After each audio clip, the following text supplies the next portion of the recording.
Hello friends, स्वागत है आप सभी का मेरे यूट्यूब चैनल मैक वॉरियर में।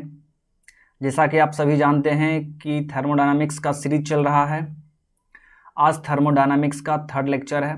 प्रीवियस लेक्चर में मैंने आपको thermodynamic equilibrium, pure substance and property of the system के बारे में बताया था। ओके, जिसमें आपने देखा था सिस्टम का प्रॉपर्टी दो टाइप का होता है, intensive property, extensive property. Intensive का मतलब जो सिस्टम के साइज पे इंडिपेंडेंट हो, एंड एक्सटेंसिव प्रॉपर्टी का मतलब जो सिस्टम के साइज पर डिपेंड करे। ठीक है, और उसका सभी एग्जांपल मैंने आपको अच्छे से बताया था। ओके, तो आज उसके आगे कंटिन्यू करते हैं। आप लोग सभी लेक्चर को अच्छे से देखिए। ठीक है, एकदम स्टार्टिंग से चल रहा है यहाँ पर, और बेसिक से मैं आपको बता रहा हूँ। यदि आप सभी लेक्चर्स को अच्छे से देखते हैं तो आपको थर्मोडायनामिक्स में कुछ भी प्रॉब्लम नहीं होगा। एंड चैप्टर के एंड में मैं आपको प्रीवियस ईयर क्वेश्चंस भी करवाऊंगा। ESC, GATE, SSC, JE exam में जितने भी प्रीवियस ईयर क्वेश्चन पूछे गए हैं और कुछ एक्सपेक्टेड क्वेश्चंस भी मैं आपको यहाँ पर करवाऊंगा। ओके, और अभी फर्स्ट चैप्टर चल रहा है जिसमें 3-4 क्लास और होगा, उसके बाद फिर सेकेंड शुरू होगा। तो चलिए स्टार्ट करते हैं।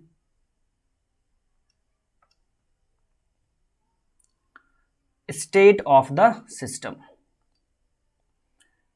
प्रॉपर्टी ऑफ द सिस्टम हम लोगों ने पढ़ लिया है। अब है स्टेट ऑफ ए सिस्टम। तो देखिए, स्टेट किसे कहते हैं। इसका सिंपल डेफिनेशन है, किसी भी सिस्टम का जो कंडीशन होता है उसे हम लोग स्टेट कहते हैं। अब कंडीशन का मतलब क्या है, जैसे फॉर एग्जांपल मान लीजिए आप रूम में बैठे हुए हैं, मॉर्निंग में बैठे हुए हैं आप रूम में। ठीक है, मान लीजिए सुबह के 10 बज रहे हैं, तो उस टाइम आपके रूम का जो कंडीशन है, दैट मीन्स उस टाइम प्रेशर कितना है, टेम्परेचर कितना है। ठीक है, लेकिन जैसे ही आप 2 बजे दिन में उसी रूम का टेम्परेचर मेजर कीजिएगा तो क्या होगा, दोनों में चेंजेस आ जाएगा। तो 2 बजे आपके सिस्टम का कंडीशन कुछ और है, एंड मॉर्निंग में 10 बजे कंडीशन कुछ और है। तो यही है कंडीशन। Condition means property. उस टाइम, किसी भी पार्टिकुलर टाइम में सिस्टम का कंडीशन का मतलब है कि उस टाइम वहां पे प्रॉपर्टीज का क्या वैल्यूज है, प्रेशर, टेम्परेचर, वॉल्यूम, इस सभी का क्या वैल्यूज है।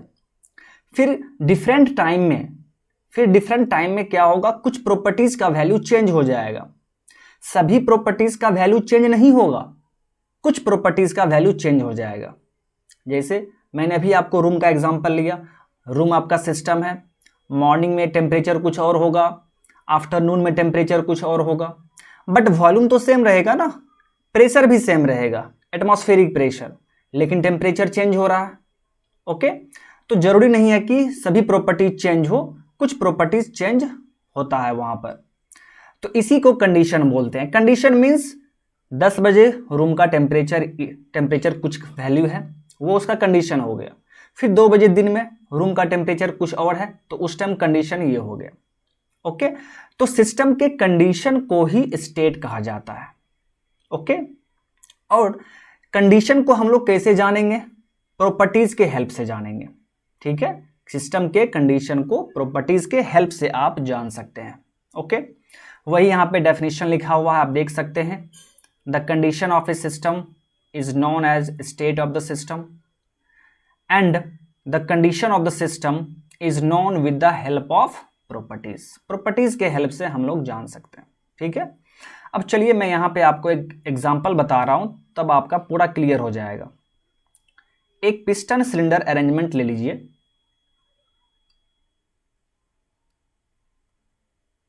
ये सिलेंडर है, ये आपका पिस्टन। ओके, और यहां पर मान लीजिए कुछ वर्किंग सब्सटेंस है।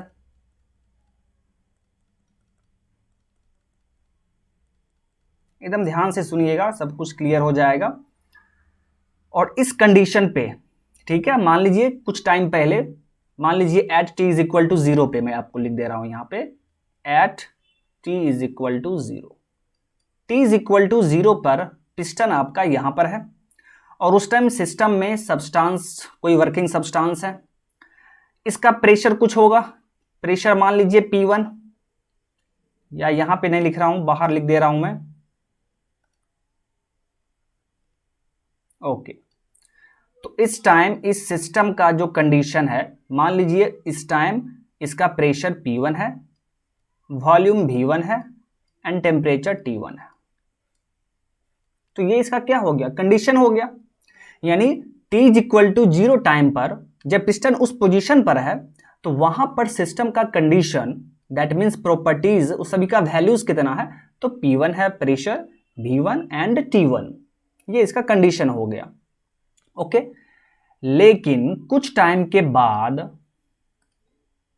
मान लीजिए आपने इसमें हीट सप्लाई कर दिया, हीट सप्लाई कर दिया आपने, तो पिस्टन क्या होगा जी, पिस्टन एक्सपेंड कर जाएगा, यहां पर आ जाएगा पिस्टन। मान लीजिए अब आपका पिस्टन यहां है, तो जब आपका पिस्टन यहां है तो अब इस सिलेंडर के अंदर जो सब्सटेंस है वो सब्सटेंस भी तो एक्सपेंड करेगा जी। ये सब्सटेंस हो गया, यहां तक आ जाएगा, यहां तक के रीजन को ऑक्युपाई करेगा सब्सटेंस, ये पूरा आपका सब्सटेंस हो गया जो कि यहां तक ऑक्युपाई किया हुआ है। अब आप खुद सोचिए कि अब इस कंडीशन में at T is equal to T time पे,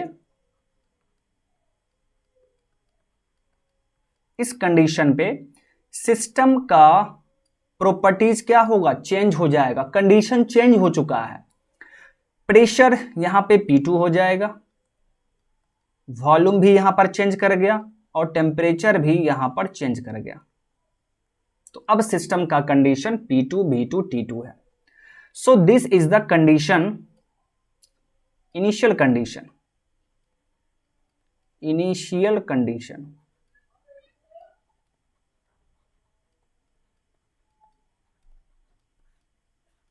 एंड ये हो गया आपका फाइनल कंडीशन।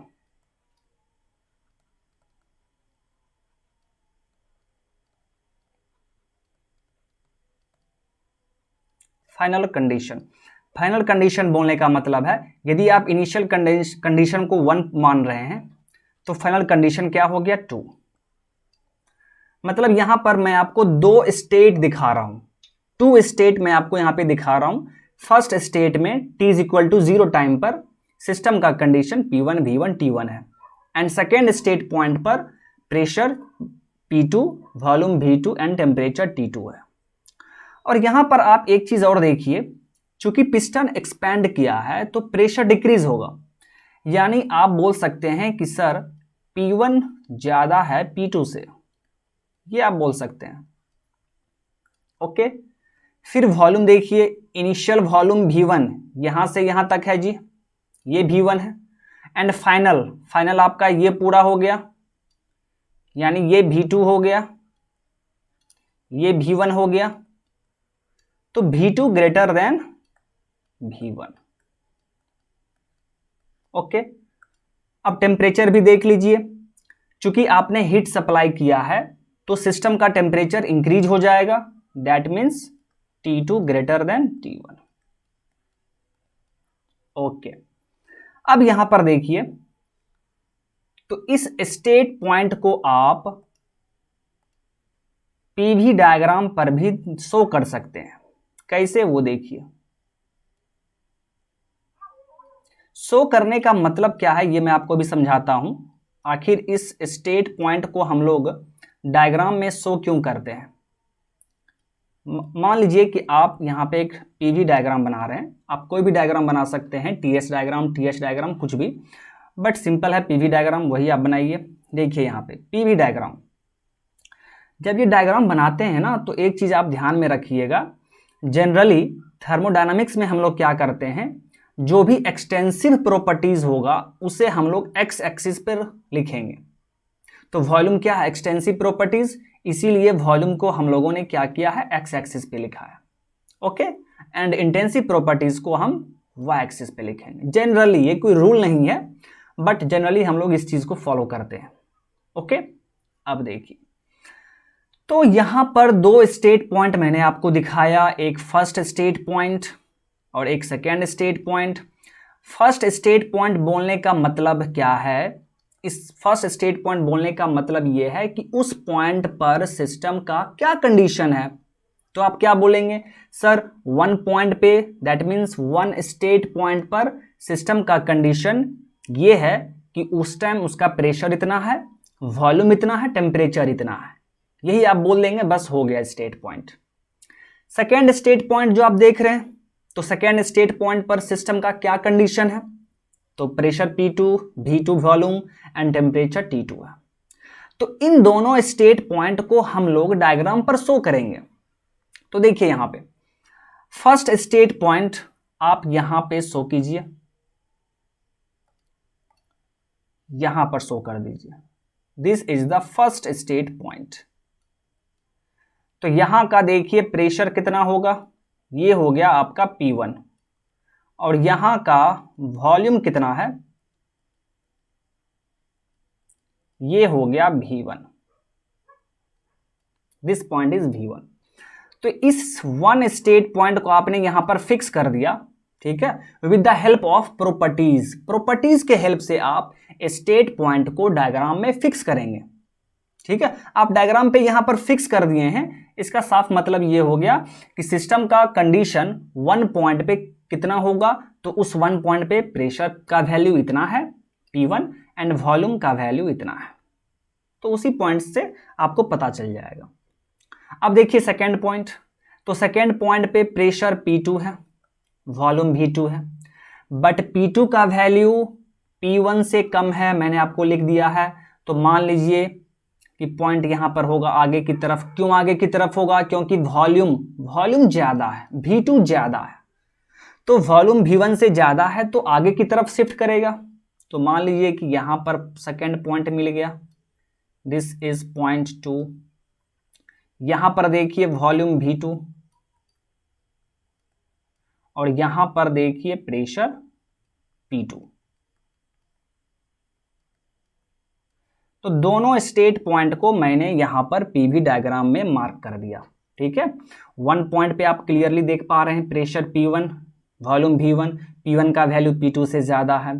एंड सिस्टम जब सेकेंड कंडीशन पे जाता है, सेकेंड स्टेट पॉइंट पर जब सिस्टम जाएगा तो उस टाइम उसका प्रेशर थोड़ा कम हो गया है, वॉल्यूम बढ़ गया है। तो यही है my dear state of the system. कुछ भी नहीं, बस कंडीशन जो उस किसी पार्टिकुलर टाइम में जो सिस्टम का कंडीशन होगा उसे ही हम लोग स्टेट कहते हैं, ठीक है। और कंडीशन को कौन बताएगा, किसके हेल्प से मालूम करेंगे? तो प्रॉपर्टीज के हेल्प से हम लोग मालूम करेंगे। ओके, आई होप कि ये आपको पूरा अच्छे से समझ में आ गया हो। तो यही था स्टेट ऑफ द सिस्टम। चलिए अब इसके आगे मूव किया जाए।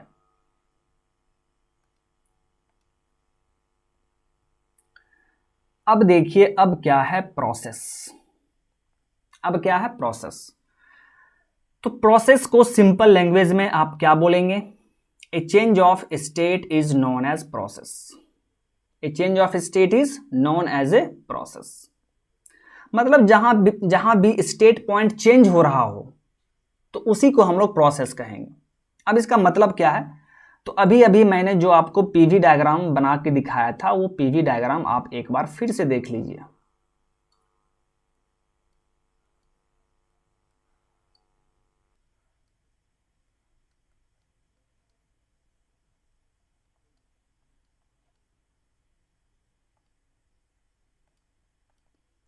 यहां पर देखिए पॉइंट 1 था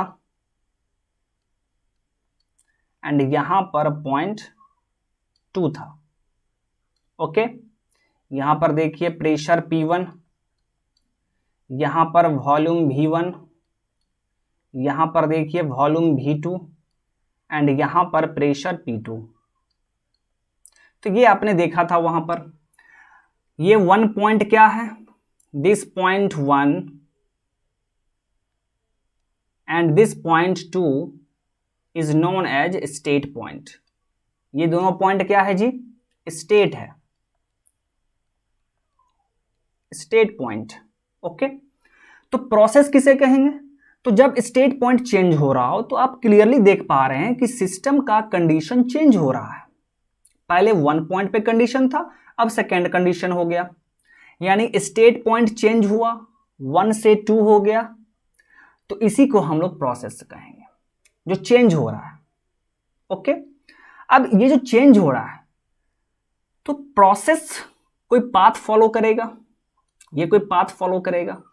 हो सकता है कि ये जो चेंजेस हो रहा है स्टेट पॉइंट में वो ये वाला पाथ फॉलो करे, ये वाला पाथ फॉलो करे। ओके, हो सकता है कि ये स्टेट चेंज जो हो रहा है ये वाला पाथ फॉलो करे, ये भी हो सकता है। या ये भी हो सकता है कि ये जो स्टेट चेंज हो रहा है ये कोई और पाथ फॉलो करे, ये पाथ फॉलो करे मान लीजिए। ठीक है, तो कोई भी पाथ हो सकता है।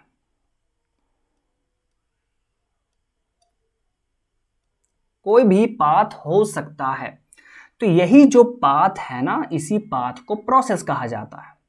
ठीक है, और इसका नाम रख दीजिए, this is A path, B path, C path, और ये ए बी सी क्या कहलाएगा? प्रोसेस कहलाएगा।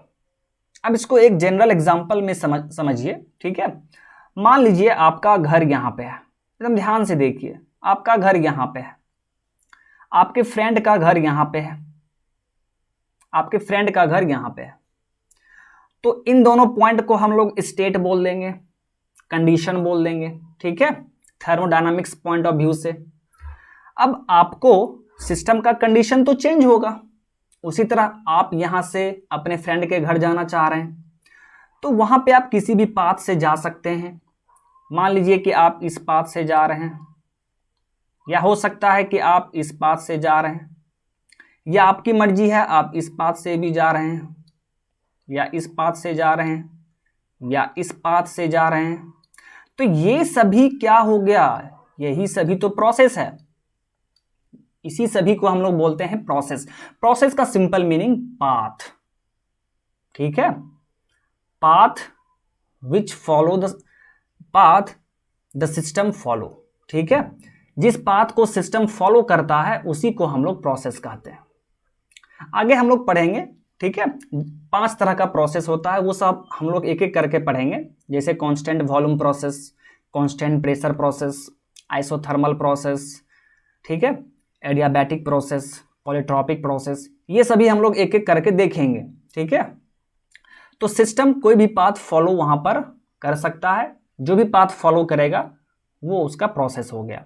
ठीक है, चलिए अब यहां से देखिए, तो सिस्टम का कंडीशन इनिशियली 1 था, 1 स्टेट पॉइंट, फिर बाद में सेकेंड स्टेट पॉइंट हो गया, सेकेंड कंडीशन हो गया।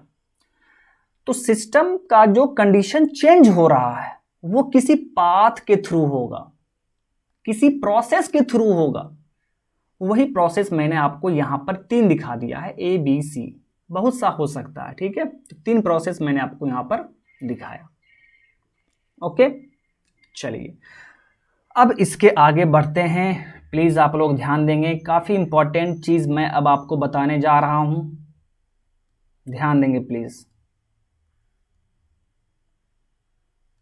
ओके, देखिए, यदि मैं यहां पर आपको चेंज इन वॉल्यूम निकालने बोल दूं for process A, for process ए, यहां पे मैं लिख दे रहा हूं ए बी सी, ये तीनों का तीनों क्या है जी?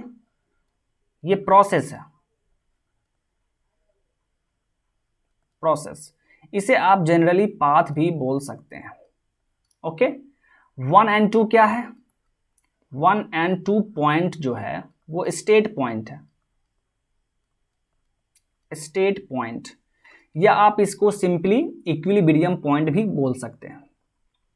तो देखिए, change in volume for path ए, ये बराबर क्या होगा? आप सोचिए, इस पाथ ए के लिए यदि मैं आपसे चेंज इन वॉल्यूम पूछ दूं तो आप क्या कहेंगे? आप कहेंगे सर इस पाथ का देखिए यहां पर वॉल्यूम V2 है और यहां पर वॉल्यूम V1 है, यहां पर वॉल्यूम V1 है, तो आप कहेंगे कि सर इसका चेंज हो जाएगा V2 minus V1, V2 minus V1। Okay, फिर यदि मैं आपको बोल दूं कि ठीक है अब change in volume for path B बताइए कितना होगा। तो आप क्या कहेंगे, सर पाथ बी के लिए भी V2 माइनस V1 होगा, V2 माइनस V1। उसी तरह change in volume for path C, ये भी आप क्या बोलेंगे, सर V2 माइनस V1 होगा, यही आप बोलेंगे। तो आप क्या देख रहे हैं, तीनों प्रोसेस के लिए जितना भी प्रोसेस यहां पर होगा चेंज इन वॉल्यूम का वैल्यू सेम रहेगा। तो आप लिखेंगे so change in volume for path A is equal to change in volume for path B is equal to change in volume for path C, ये आप लिखेंगे।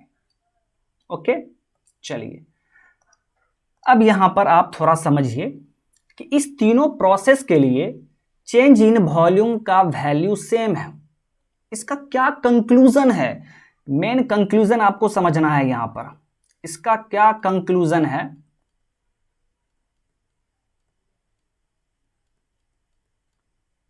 क्या कंक्लूजन है वो देखिए।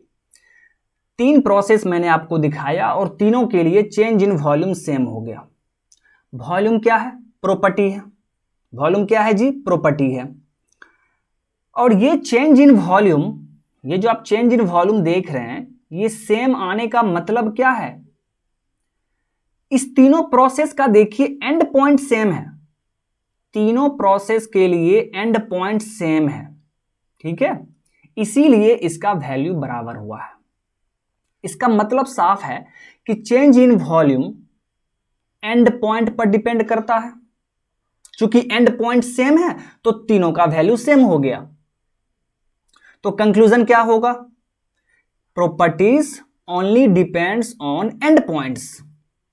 प्रॉपर्टीज क्या होगा, सिर्फ एंड पॉइंट पर डिपेंड करेगा, यही इसका कंक्लूजन है। ओके, तो इस पॉइंट को मैं यहां पे लिख दे रहा हूं,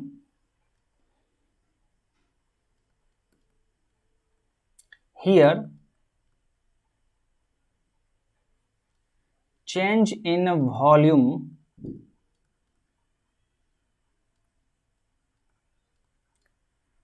for process A, B and C, A, B and C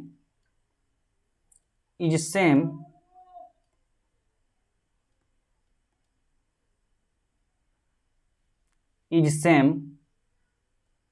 and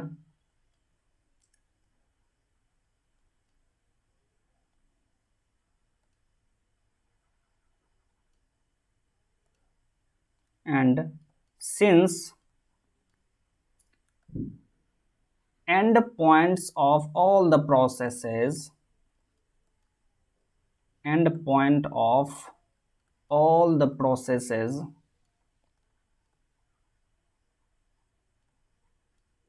are same, so properties, so that means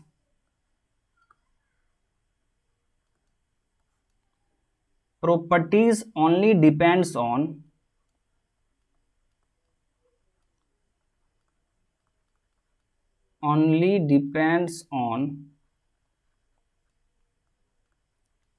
endpoints, only depends on endpoints, hence चूंकि प्रॉपर्टीज सिर्फ एंड पॉइंट पे डिपेंड करता है, इसीलिए प्रॉपर्टीज को हम लोग पॉइंट फंक्शन कहते हैं। सिर्फ पॉइंट पर डिपेंड करता है। तीनों प्रोसेस के लिए चेंज इन प्रॉपर्टी का वैल्यू सेम आ रहा था, क्योंकि तीनों का एंड पॉइंट सेम है। इसका मतलब प्रॉपर्टीज एंड पॉइंट पर डिपेंड कर रहा है, इसीलिए प्रॉपर्टीज को हम लोग पॉइंट फंक्शन कहते हैं। ओके, बाकी उसको पाथ से कोई मतलब नहीं है। कोई भी पाथ हो, यदि एंड पॉइंट सेम है सभी प्रोसेस के लिए, तो चेंज इन प्रॉपर्टी का वैल्यू भी सेम होगा, ठीक है। Hence properties are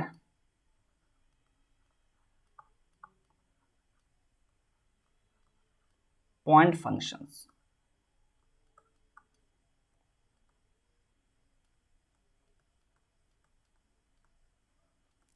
properties are point functions. Okay, I hope कि ये आपको पूरा अच्छे से समझ में आ गया हो। तो चलिए अब इसके आगे मूव करते हैं। ओके, अब यहां पे मैं आपको पहले एक चीज समझा दे रहा हूं, उसके बाद प्रॉपर्टीज के लिए इंपॉर्टेंट पॉइंट आपको लिख दूंगा। 3 इंपॉर्टेंट पॉइंट है प्रॉपर्टीज का, वो तीनों मैं आपको यहाँ पे बता दूंगा और आपको उसको याद रखना है। ठीक है, देखिए, तो यहाँ पे हम लोगों ने क्या किया था, चेंज इन वॉल्यूम निकाला था। तो चेंज इन वॉल्यूम आप निकालने के लिए, change in volume for process ए, ये निकालने के लिए आप सिंपली क्या करेंगे, dv को इंटीग्रेट कर देंगे 0.1 और 0.2 के बीच में। ओके, और इसे आप सिंपली क्या लिखेंगे, v2 minus v1, v2 minus v1। तो एक चीज आप याद रखेंगे, जिस भी प्रॉपर्टीज को आप इस तरह इंटीग्रेट कर रहे हैं और आप डायरेक्ट उसको v2 माइनस v1 लिख दे रहे हैं, v2 माइनस v1 लिख दे रहे हैं, इसका मतलब है कि ये एग्जैक्ट डिफरेंशियल है, एग्जैक्ट डिफरेंशियल ये है। ठीक है, जैसे प्रॉपर्टीज यहां पर है, यहां पे आप dv के जगह पे dp लिख दीजिए, चेंज इन प्रेशर, और उसको इंटीग्रेट कर दीजिए 0.1 और 0.2 के बीच में, 1 स्टेट पॉइंट 2 स्टेट पॉइंट दोनों के बीच में इंटीग्रेट कर दीजिए। तो उसका वैल्यू आप क्या लिखेंगे, p2 माइनस p1। तो प्रॉपर्टीज को हम लोग इस तरह लिखेंगे, और जब किसी भी चीज को आप इस तरह लिखते हैं तो उसे हम लोग एग्जैक्ट डिफरेंशियल बोलते हैं, एग्जैक्ट डिफरेंशियल। ये आप मैथ में पढ़े होंगे, एग्जैक्ट डिफरेंशियल। ओके, अब देखिए, कुछ क्वांटिटी ऐसा भी है जिसको आप इस तरह नहीं लिख सकते हैं। आखिर वैसा कौन सा है, तो मैं यहां पे आपको बता दे रहा हूं। मान लीजिए dw को आप इंटीग्रेट कर दीजिए बिटवीन स्टेट पॉइंट 1 एंड 2। तो क्या आप इसको w2 माइनस w1 लिख सकते हैं? बिल्कुल भी नहीं लिख सकते हैं माय डियर, ये इस तरह आप नहीं लिख सकते हैं। ठीक है, तो इसे आप कैसे लिखेंगे, तो इसे आप w12 बोल सकते हैं, w12 बोल सकते हैं। और इसका रीजन क्या है ये मैं आपको बता दे रहा हूं, लेकिन डिटेल में हम लोग बाद में देखेंगे। यहां पर w है वर्क, ठीक है, वर्क ट्रांसफर है। तो जब वर्क ट्रांसफर किसी भी प्रोसेस में आप देखिएगा ना, जैसे ये देखिए, जैसे मान लीजिए कि ये प्रोसेस हो गया, ये state point 1, this state point is 2, और ये आपका प्रोसेस हो गया। अब इस प्रोसेस में यदि आप वर्क ट्रांसफर निकालते हैं तो आप यहां पे w2 माइनस w1 नहीं लिख सकते हैं। w2 का वैल्यू मतलब क्या है कि इस पॉइंट पे वर्क कितना होगा, इस पॉइंट पे वर्क कितना होगा। तो आप खुद सोचिए ना, पॉइंट पर वर्क कहां से मिलेगा हमें, जब प्रोसेस चेंज हो रहा होगा तभी तो वर्क मिलेगा हमें, यानी इस बीच में आपको वर्क मिलेगा, इस बीच में माय डियर आपको वर्क मिलेगा, पॉइंट पर नहीं मिलेगा। वर्क ट्रांसफर पॉइंट पर डिपेंड नहीं करता है, वो पॉइंट फंक्शन है ही नहीं। वर्क ट्रांसफर को हम लोग पाथ फंक्शन कहते हैं। ये सभी हम लोग बाद में अच्छे से देखेंगे, ठीक है, मैं बस अभी यहां पे थोड़ा सा आपको बता दे रहा हूं। तो वर्क ट्रांसफर पाथ फंक्शन है, और जितना भी पाथ फंक्शन होगा ना उसको आप इस तरह नहीं लिख सकते हैं, बिल्कुल भी आप नहीं लिख सकते हैं, क्योंकि वो पॉइंट पर डिपेंड ही नहीं करता है। जो पॉइंट पर डिपेंड करेगा उसी को आप ऐसे लिख सकते हैं, और पॉइंट पर कौन डिपेंड करता है, प्रॉपर्टी, तो प्रॉपर्टी को आप वैसे लिख सकते हैं। ओके, तो जब आप इस तरह लिखेंगे तो उसे हम लोग बोलते हैं इनएग्जैक्ट differential, इनएग्जैक्ट differential.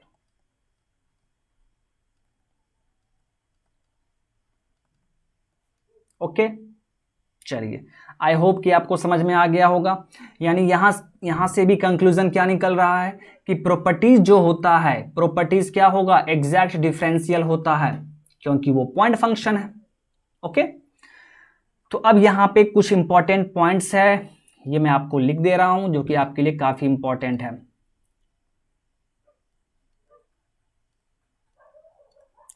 Important points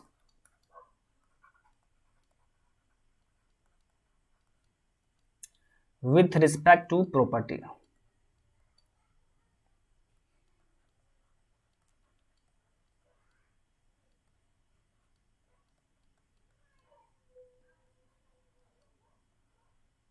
okay, देखिए फर्स्ट पॉइंट क्या होगा।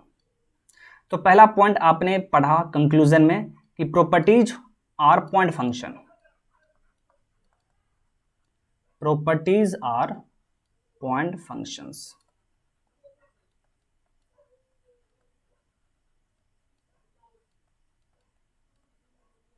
ओके, सेकेंड पॉइंट क्या है,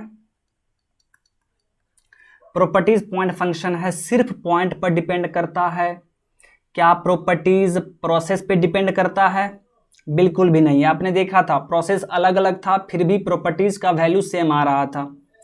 तो प्रॉपर्टीज इंडिपेंडेंट होता है प्रोसेस से, या आप उसको प्रोसेस को पाथ भी बोल सकते हैं। ठीक है, तो ये चीज भी आपको ध्यान में रखना होगा। Properties are independent of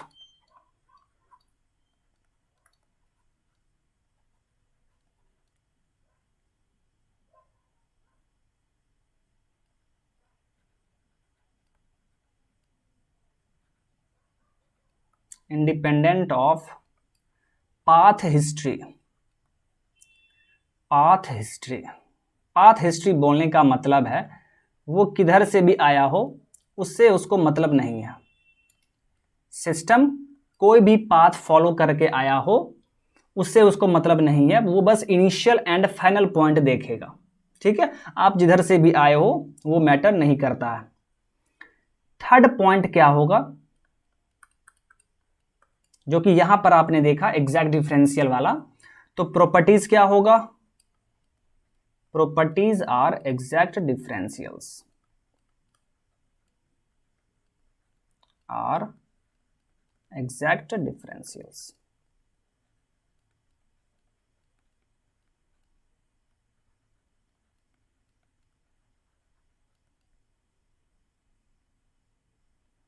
okay, तो इस चीज को आप ध्यान में रखेंगे। चलिए अब इसके आगे मूव किया जाए। तो प्रॉपर्टीज का इंपॉर्टेंट पॉइंट भी मैंने आपको बता दिया, प्रोसेस के बारे में भी मैंने आपको बता दिया कि प्रोसेस क्या है। तो ये सभी चीज जो मैंने आपको बताया है, ये सभी चीज आप ध्यान में रखेंगे। चलिए, जब प्रोसेस मैंने आपको बता ही दिया है, तो यहां पर सबसे इंपॉर्टेंट है reversible and irreversible process. Reversible and irreversible process. तो यहां पर देखिए, सबसे पहले मैं आपको रिवर्सिबल के बारे में बताता हूं, ध्यान से आप देखेंगे।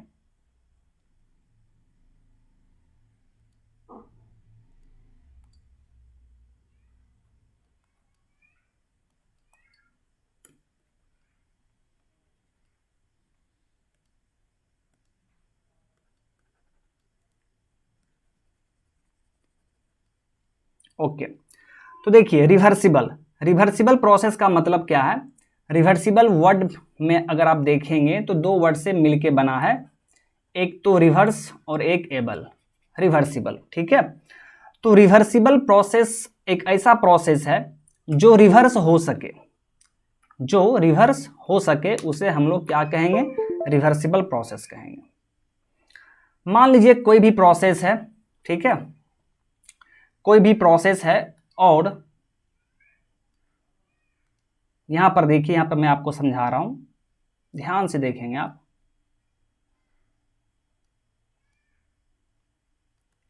मान लीजिए कि ये कोई प्रोसेस है, दिस प्रोसेस इज 1-2, ये 1-2 प्रोसेस। ओके, यानी सिस्टम यहां पर एक प्रोसेस अंडरगोन किया है, सिस्टम में एक प्रोसेस हुआ है, मतलब सिस्टम का कंडीशन चेंज हुआ है। तो यानी सिस्टम में भी कुछ चेंजेस आया है। तो ये प्रोसेस 1 2 प्रोसेस रिवर्सिबल कब होगा? जब यही प्रोसेस रिवर्स हो जाए। 1 से 2 गया था, अब यदि ये 2 से 1 के तरफ आ जाए, लेकिन उसी पाथ पर आना चाहिए, उसी सेम पाथ पर आना चाहिए, दैट मीन्स इस डायरेक्शन में 2 से 1 के तरफ यही प्रोसेस अगर रिवर्स हो जाए, लेकिन रिवर्स हो जाए ओके, बट वहां पर एक चीज ध्यान में रखना है कि रिवर्स होने के कारण सिस्टम और सराउंडिंग पे कोई इफेक्ट नहीं पड़ना चाहिए। सिस्टम एंड सराउंडिंग पर कोई भी इफेक्ट नहीं पड़ना चाहिए, तब इस प्रोसेस को हम लोग रिवर्सिबल प्रोसेस कहेंगे। तब इस प्रोसेस को हम लोग क्या कहेंगे? Reversible process. इसका डेफिनेशन देखिए यहां पे लिखा हुआ है, a process is said to be reversible if it reversed in direction, यदि इसे हम रिवर्स कर देते हैं, follows the same path follow करना चाहिए as that of forward path without leaving any effect on system and surrounding. ये सबसे इंपॉर्टेंट पॉइंट है जी, सिस्टम और सराउंडिंग पे कोई इफेक्ट नहीं पड़ना चाहिए। अब इफेक्ट बोलने का मतलब क्या है, ये मैं अब आपको समझाने जा रहा हूं, ठीक है? समझिए, मान लीजिए, ध्यान से सुनिएगा, आप एक आइस का ब्लॉक लेके आए हैं, ठीक है? ध्यान से देखिए, यहीं पे मैं आपको बता रहा हूं, एक मान लीजिए आइस का ब्लॉक आप घर में लेके आए हैं और इस बेचारे का टेम्परेचर -5 डिग्री सेल्सियस है, मान लीजिए, और आपने क्या किया, इसको घर में ही लाके रख दिया, बाहर में ही रख दिया, आपने रूम में रख दिया। तो क्या होगा यहां पर? इसे आप सिस्टम मान लीजिए, इसे आप सिस्टम मान लीजिए। तो इसका अभी टेम्परेचर क्या है? -5। तो मान लीजिए उसका कंडीशन -5 टेम्परेचर है, तो आप उसको 1 पॉइंट मान लीजिए, स्टेट पॉइंट। बट रूम का टेम्परेचर क्या है जी? ज़्यादा है। तो इस सिस्टम में अब कुछ चेंजेस होना शुरू होगा। आप आइस ला के रखे तो उस टाइम उसका कंडीशन क्या है? टेम्परेचर -5 है, तो वो पहला स्टेट पॉइंट हो गया। चूंकि हम रूम में ला के रखे हैं तो रूम तो इसको छोड़ेगा नहीं, रूम इसको क्या करेगा? बाबू तुम हीट ले लो, तुम्हारा टेम्परेचर बहुत कम है, तो रूम इसको हीट दे देगा। जब सिस्टम को हीट मिल रहा है, मान लीजिए कि ये हीट 10 किलो जूल है, फॉर एग्जाम्पल 10 किलो जूल का हीट रूम आइस को दे दिया। अब ये आइस मान लीजिए लेट, मान रहे हैं हम, ठीक है, लेट, कोई जरूरी नहीं है ना कि 10 किलो जूल में ही चेंज हो जाए, तो हम लोग मान लेते हैं। मान लीजिए कि इतना हीट मिलने के कारण आइस क्या होगा? धीरे धीरे पिघल जाएगा, मेल्ट हो जाएगा। तो ये आइस मान लीजिए आपका वाटर में चेंज हो गया, वाटर, ओके, वाटर में चेंज हो गया। तो इसको आप मान लीजिए 0.2। और फिर ये क्या होगा? रूम के साथ इक्विलिब्रियम में हो जाएगा, इक्विलिब्रियम विथ रूम, यानी इसका भी टेम्परेचर क्या हो जाएगा जी? रूम टेम्परेचर के बराबर हो जाएगा। तभी तक वो हीट सप्लाई करता रहेगा रूम, जैसे ही टेम्परेचर सेम हुआ रूम हीट सप्लाई करना बंद कर देगा। चलिए, तो यानी आप यहां पर क्या देख रहे हैं? सिस्टम ने एक प्रोसेस किया, सिस्टम का स्टेट पॉइंट 1 से 2 हुआ है, जैसा कि आप यहां पे देख पा रहे हैं इस फिगर में। सिस्टम का कंडीशन, मान लीजिए यही सिस्टम है, इसका कंडीशन 1 पॉइंट पर ये है, 2 पॉइंट पर ये है, दोनों कंडीशन मैंने आपको यहां पे दिखा दिया। और चूंकि कंडीशन चेंज हो रहा है तो एक प्रोसेस के थ्रू होगा, तो ये वाला प्रोसेस मैंने आपको दिखाया। अब देखिए, अब यहां पर आप ध्यान देंगे, काफी मजा आने वाला है आपको। 1 से 2 होने में, 1 से 2 प्रोसेस के लिए, 1 से 2 प्रोसेस के लिए सिस्टम क्या कर रहा है? सिस्टम को हीट मिल रहा है, सिस्टम को 10 किलो जूल का हीट मिल रहा है। एकदम अच्छे से समझिए, ये 1 से 2 प्रोसेस होने के लिए ये तभी पॉसिबल हो पा रहा है जब सिस्टम को 10 किलो जूल का हीट मिल रहा है। ओके, प्रोसेस कंप्लीट 1 से 2। अब ये प्रोसेस रिवर्सिबल कब होगा, यानी अब आप चाह रहे हैं कि सर हमको आप वापस आइस में इसको चेंज कर दो, मुझे नहीं चाहिए वाटर, आप वापस इसको चेंज करवाना चाह रहे हो, वाटर से आइस में चेंज करना चाह रहे हो। That means second state point से फर्स्ट स्टेट पॉइंट आप लाना चाह रहे हो। ठीक है, तो ये रिवर्सिबल तभी होगा, ये चेंज तभी हो पाएगा जब जितना हीट आपने सिस्टम को दिया था 1 से 2 जाने में, जितना हीट आपने सिस्टम को दिया था 1 से 2 जाने में, तो 2 से वापस आने में, 2 से 1 आने में आप सिस्टम से उतना हीट ले लोगे ना। आप बोलोगे ना कि भैया मैंने आपको दिया था उतना, अब आप वापस जा रहे हो फिर वहीं पे। सोचने की बात है, ठीक है, सोचने की बात है ना कि आप 1 से 2 जाने के लिए मैंने आपको 10 किलो जूल का हीट दिया, अब आप वापस फिर 2 से 1 आ रहे हो, तो मैंने जो आपको हीट दिया वो हीट मुझे वापस कर दो। तो 2 से 1 जाने में इस सिस्टम को ये 10 किलो जूल का हीट देना पड़ेगा रूम को,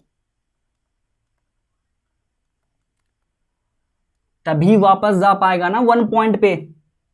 और जैसे ही 1 पॉइंट पे पहुंचा, प्रोसेस रिवर्सिबल हो गया। तो यहां पर इंपॉर्टेंट चीज क्या है कि जितना हीट उसने लिया था उतना हीट उसे देना पड़ेगा। अब आप खुद देख लीजिए ना, क्या सिस्टम और सराउंडिंग पे कोई इफेक्ट पड़ा? कुछ भी इफेक्ट नहीं पड़ा जी। नेट इफेक्ट देखिए, सिस्टम को 10 किलो जूल आपने दिया था, वापस सिस्टम आपको 10 किलो जूल दे दिया, कहां कुछ फर्क पड़ा? क्या सिस्टम पे कुछ फर्क पड़ा? 0। 10 लिया था, 10 दे दिया। अब सराउंडिंग पे आइए, सराउंडिंग क्या किया था? 1 से 2 में सराउंडिंग ही तो सिस्टम को हीट दिया। रूम क्या है? Surrounding.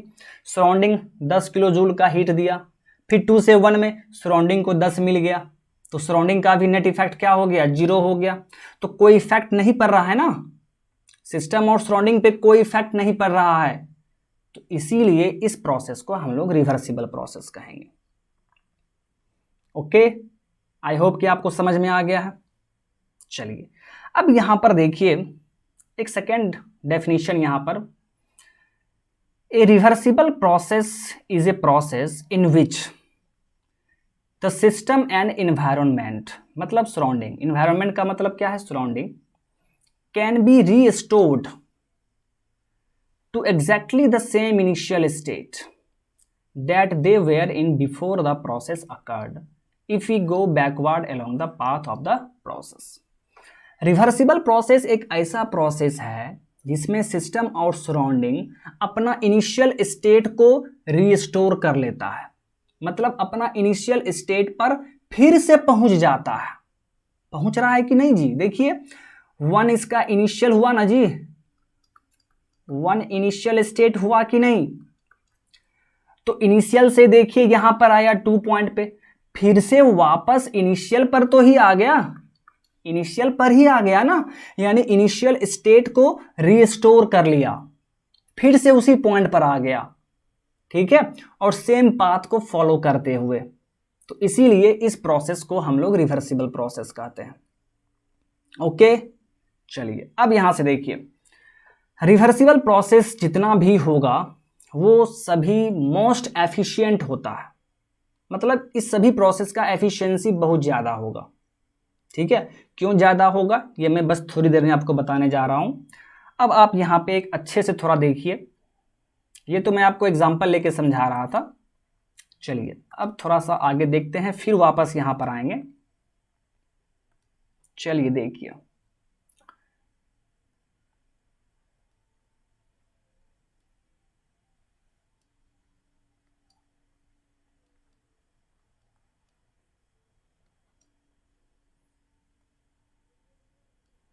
This state point is 1, this state point is 2, and ये प्रोसेस आपका हो गया 1 से 2।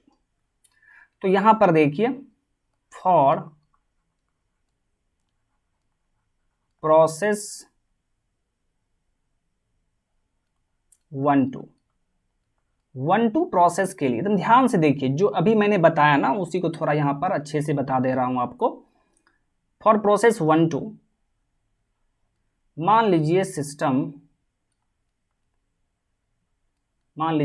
1 से 2 जाने में सिस्टम क्या किया, सराउंडिंग को, ध्यान से देखिए, सराउंडिंग को 20 किलो जूल का हीट सप्लाई किया, 20 किलो जूल का हीट सप्लाई कर दिया। ठीक है, ओके। तो सिस्टम के लिए हीट क्या हो गया, निगेटिव में होगा जी, -20 किलो जूल। DQ सिस्टम के लिए हीट लॉस हो रहा है ना, तो -20 किलो जूल का लॉस हो रहा है। लेकिन सराउंडिंग के लिए क्या हो रहा है जी, फायदा हो रहा है, उसमें हीट जा रहा है।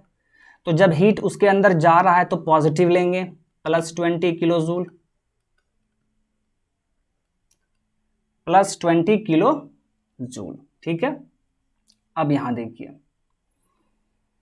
तो 1 2 ओके। अब फॉर प्रोसेस 2 1,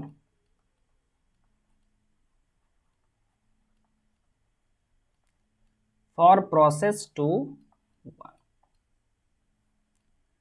1 प्रोसेस के लिए क्या होगा, अब वापस इसको जाना है तो सिस्टम तो गुस्सा जाएगा ना जी कि ये क्या मजाक चल रहा है,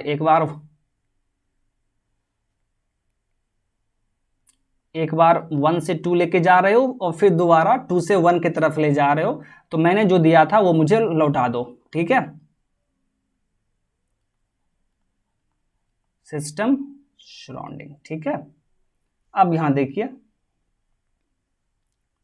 तो सराउंडिंग को हीट सप्लाई करना पड़ेगा, हीट वापस देना पड़ेगा इसको 20 kilo joule,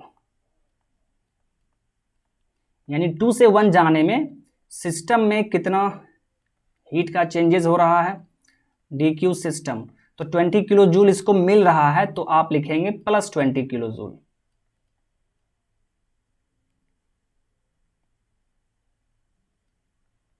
okay, and surrounding के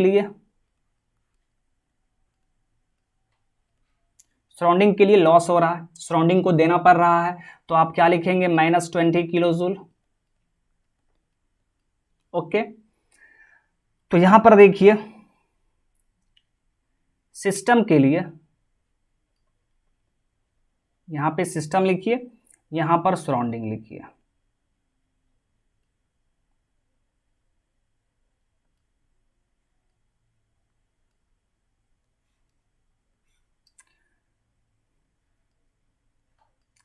तो 1 2 प्रोसेस के लिए 1 2 के लिए क्या है, तो सिस्टम में हीट चेंजेस कितना है जी, -20। ओके, सराउंडिंग के लिए क्या है 1 2 में, +20। फिर 2 से 1 के लिए क्या हो रहा है, सिस्टम में हीट चेंजेस +20 और सराउंडिंग में -20। तो नेट इफेक्ट यदि आप यहां पे निकालना चाहें, नेट इफेक्ट, आप अगर ये देखना चाह रहे हैं कि सिस्टम और सराउंडिंग पे नेट इफेक्ट क्या होगा, तो देख लीजिए, -20 +20 जीरो हुआ ना जी, कोई भी इफेक्ट नहीं है, यहां भी जीरो इफेक्ट, तो सिस्टम और सराउंडिंग पे कोई भी इफेक्ट नहीं पड़ेगा। ठीक है, इसी को हम लोग रिवर्सिबल प्रोसेस कहते हैं, यानी ये प्रोसेस आपका रिवर्सिबल प्रोसेस हो गया। और ये रिवर्सिबल प्रोसेस क्या होता है, मोस्ट एफिशिएंट प्रोसेस होता है।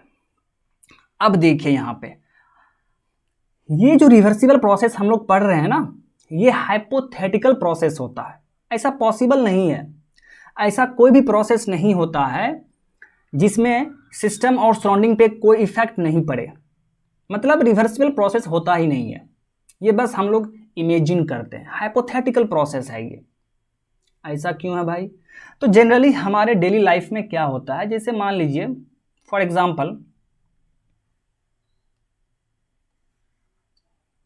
एग्जांपल देखिए, ये इंक्लाइंड सरफेस है, यहां पे एक ब्लॉक रखा हुआ है, यहाँ पे एक ब्लॉक रखा हुआ है और ये ब्लॉक नीचे की तरफ आ रहा है,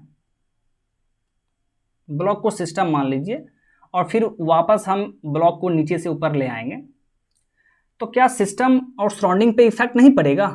क्या नेट इफेक्ट जीरो होगा यहाँ पे? बिल्कुल भी नहीं होगा। फ्रिक्शन यहाँ पर काम करेगा माय डियर, फ्रिक्शन यहाँ पर फ्रिक्शन काम करेगा। और आप खुद सोचिए,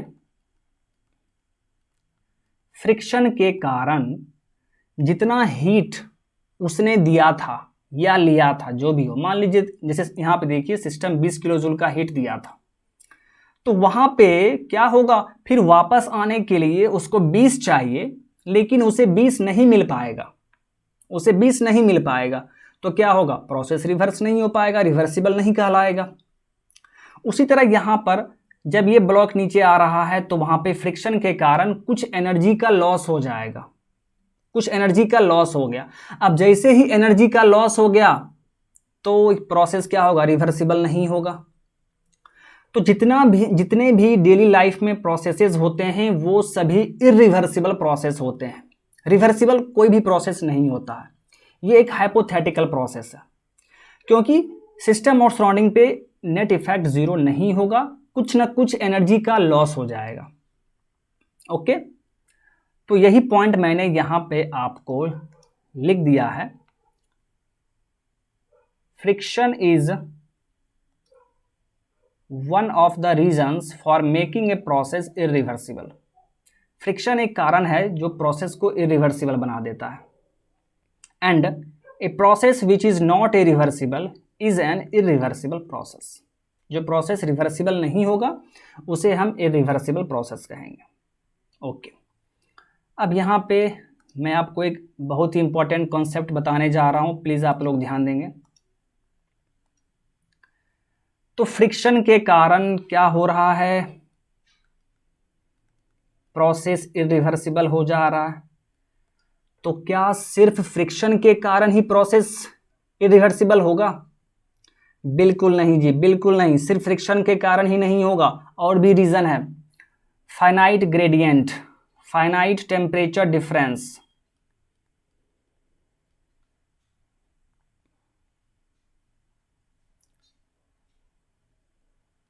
फाइनाइट ग्रेडियंट, ठीक है। फाइनाइट ग्रेडियंट, जब हीट ट्रांसफर फाइनाइट ग्रेडियंट से हो रहा हो तो ये भी आपका इरिवर्सिबल प्रोसेस है। फाइनाइट ग्रेडियंट का मतलब क्या है? दो बॉडी है, एकदम ध्यान से सुनिएगा। दो बॉडी है, एक बॉडी ये, एक बॉडी ये मान लीजिए 10 डिग्री सेल्सियस, ये मान लीजिए 50 डिग्री सेल्सियस। तो टेम्परेचर डिफरेंस यहां पर क्या है, फाइनाइट है। 40 डिग्री सेल्सियस का टेम्परेचर डिफरेंस है, तो फाइनाइट हुआ ना। तो यहां पर मान लीजिए हीट ट्रांसफर हो रहा है, तो इस प्रोसेस को हम लोग क्या कह देंगे, इरिवर्सिबल प्रोसेस। ये इरिवर्सिबल प्रोसेस होगा। ये क्या होगा, इरिवर्सिबल प्रोसेस। क्यों, आखिर इसे इरिवर्सिबल प्रोसेस क्यों कहा जाएगा?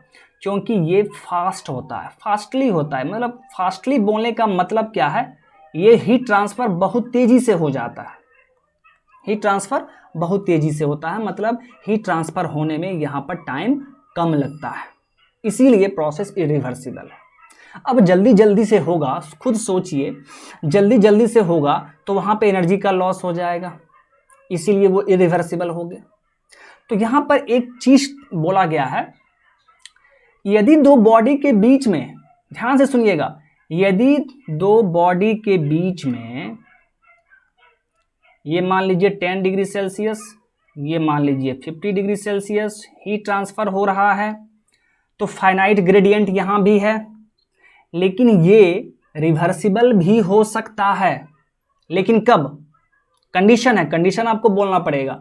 आप सिर्फ फाइनाइट ग्रेडियंट बोल रहे हैं और तब बोल रहे हैं कि ये रिवर्सिबल होगा, तो आपका गलत हो जाएगा, क्योंकि फाइनाइट ग्रेडियंट आप सिर्फ बोलिएगा तो वो इरिवर्सिबल है, क्योंकि वो बहुत तेजी से हो जाता है, उसमें टाइम कम लगता है।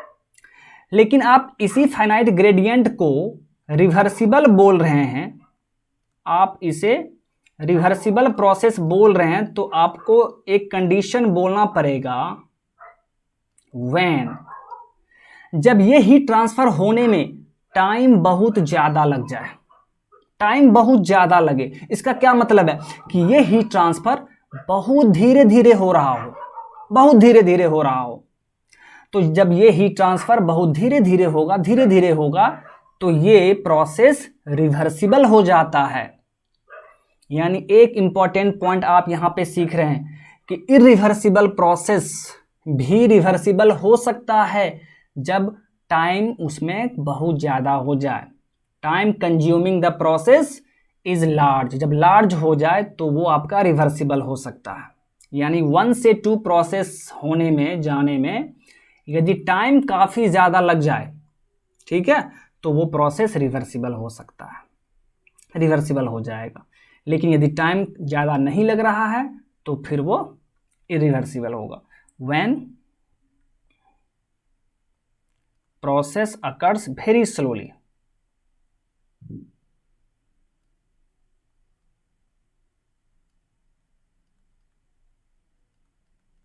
When process occurs very slowly. तो ये काफ़ी इंपॉर्टेंट चीज़ है, इसे आप याद रखेंगे। एक चीज़ मैंने आपको बताया कि फ्रिक्शन, फाइनाइट ग्रेडियंट, ये सभी क्या है, ये सभी इरिवर्सिबल है। यानी इसके कारण प्रोसेस इरिवर्सिबल हो जाता है, इसे आप याद रखेंगे, ठीक है। ये पूछता है एग्जाम में कि कोई भी प्रोसेस इज इरिवर्सिबल किस किस कारण से हो सकता है। तो उसमें पहला कारण क्या है, फ्रिक्शन। दूसरा कारण क्या है, जब टेम्परेचर डिफरेंस फाइनाइट हो और वहां पर हीट ट्रांसफर दोनों के बीच में हो रहा हो तो वो भी आपका क्या हो जाएगा, इरिवर्सिबल। तीसरा क्या है, मिक्सिंग, जब दो सब्सटेंस को आप मिक्स कर रहे हैं तो मिक्सिंग भी इरिवर्सिबल प्रोसेस हो जाता है। लेकिन यहीं पे अगर बॉडी के बीच में टेम्परेचर डिफरेंस फाइनाइट हो और हीट ट्रांसफर हो रहा हो बट हीट ट्रांसफर बहुत धीरे धीरे हो रहा हो तो उसे हम लोग रिवर्सिबल बोल देंगे। ये क्वेश्चन एसएससी जेईई में पूछा गया हुआ है। ओके, चलिए अब यहां पर एक चीज और समझते हैं, लास्ट चीज रिवर्सिबल एंड इरिवर्सिबल प्रोसेस के बारे में हम लोग समझते हैं। देखिए, अभी आपको मैंने कुछ देर पहले बताया था रिवर्सिबल प्रोसेस हाइपोथेटिकल प्रोसेस है, ये एग्जिस्ट नहीं करता है क्योंकि डेली लाइफ में जितने भी प्रोसेसेस हैं वो सभी इरिवर्सिबल प्रोसेस हैं, क्योंकि उस प्रोसेस के होने में एनर्जी का लॉस हो जाता है। तब आप ये पूछना चाह रहे होंगे कि फिर सर हम लोग रिवर्सिबल प्रोसेस पढ़ते क्यों हैं ये रिवर्सल प्रोसेस फिर पढ़ते क्यों हैं जब ये पॉसिबल ही नहीं है, जब ये हाइपोथेटिकल है तो फिर हम लोग पढ़ते क्यों हैं। तो माय डियर, ये रिवर्सिबल प्रोसेस हम लोग कंपैरिजन करने के लिए पढ़ते हैं। कंपैरिजन करना होगा ना जी, किसका, तो जितना भी डेली लाइफ में प्रोसेस हैं जो हम लोग पढ़ते हैं, स्टडी करते हैं इरिवर्सिबल प्रोसेस के बारे में, तो ये सभी इरिवर्सिबल प्रोसेस को हम लोग रिवर्सिबल प्रोसेस से कंपेयर करेंगे। जैसा आप सभी के घर में होता होगा, यदि आप थोड़ा पढ़ने में कमजोर होंगे या आप पढ़ने में तेज भी होंगे तो आपके पेरेंट्स आपका कंपैरिजन किसी बहुत तेज स्टूडेंट से करते होंगे, ठीक है। यानी आपसे ज़्यादा हाई लेवल का जो स्टूडेंट होगा उससे कंपैरिजन होता है ना। वही चीज़ यहाँ भी है, हर जगह कंपैरिजन होता है, वही चीज़ यहाँ भी होता है। थर्मोडायनामिक्स में भी होता है, जो इरिवर्सिबल प्रोसेस है उसका कंपैरिजन होता है रिवर्सिबल से, क्योंकि रिवर्सिबल का एफिशिएंसी सबसे ज़्यादा होता है। क्यों, आखिर क्यों, लॉस नहीं है ना जी, वहाँ पे एनर्जी का तो लॉस ही नहीं हो रहा है, जितना हीट दिया उतना हीट उसे मिल गया वापस, तो लॉस तो हुआ नहीं, तो उसका एफिशिएंसी क्या होगा, सबसे ज़्यादा होगा। लेकिन बेचारे इरिवर्सिबल में क्या होता है, लॉस होगा तो एफिशिएंसी थोड़ा कम हो जाएगा। जैसे ही एफिशिएंसी कम हुआ तो कंपैरिजन होने लगेगा।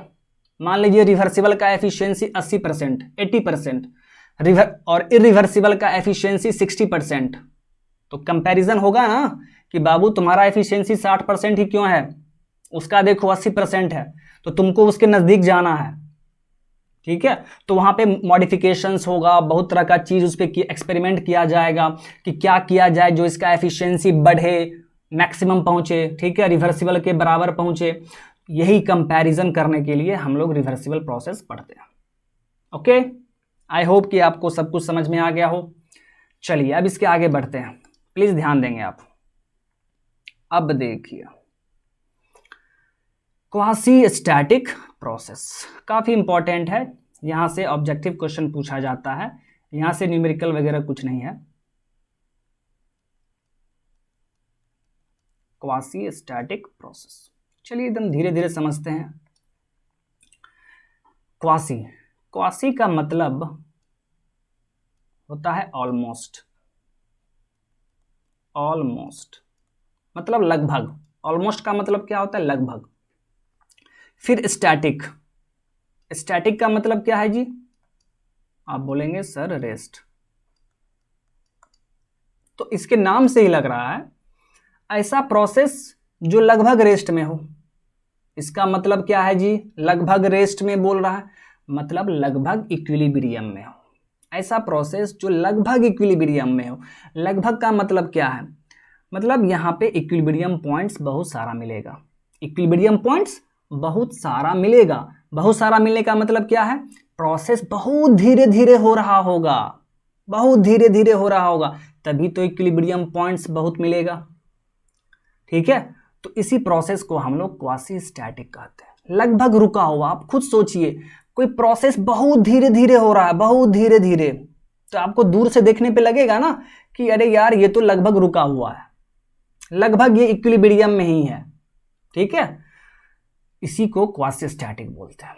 ऐसा प्रोसेस जो बहुत ही स्लो मैनर में हो रहा हो, वेरी स्लो मैनर में हो रहा हो, विथ स्मॉल ग्रेडियंट। ग्रेडियंट का मतलब होता है डिफरेंस, ग्रेडियंट का मतलब क्या होता है, डिफरेंस। ठीक है, तो वहां पे डिफरेंसेस बहुत कम होता है, क्योंकि धीरे धीरे हो रहा है ना, तो वहां पे यदि वॉल्यूम का डिफरेंस आप देखना चाहें, टेम्परेचर का डिफरेंस देखना चाहें, तो अल्टरनेट पॉइंट्स के बीच में क्या होगा, काफी कम डिफरेंसेस होंगे। ठीक है, वही यहाँ पे लिखा गया है स्मॉल ग्रेडियंट।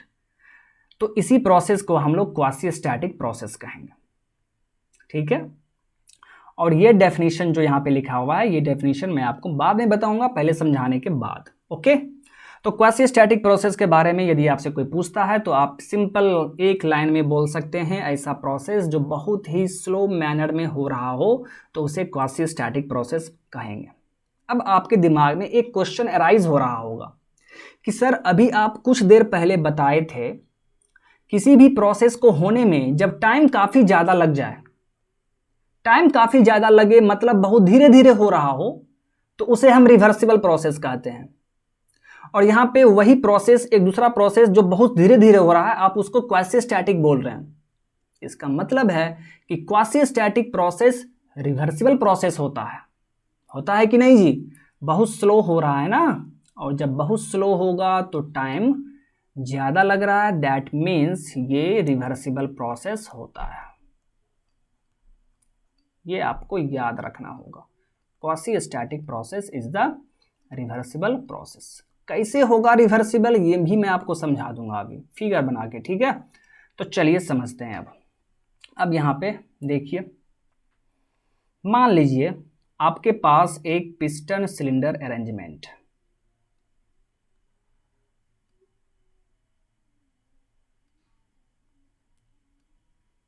यहां पे स्टॉपर लगा हुआ है, ये स्टॉपर है, अगर ये नहीं लगा रहेगा तो पिस्टन बाहर निकल जाएगा ना जी। ये स्टॉपर है, यहां पे आपका पिस्टन है,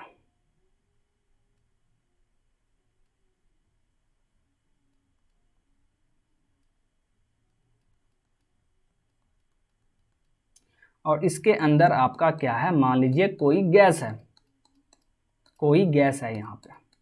ओके, चलिए अब देखिए यहां पे,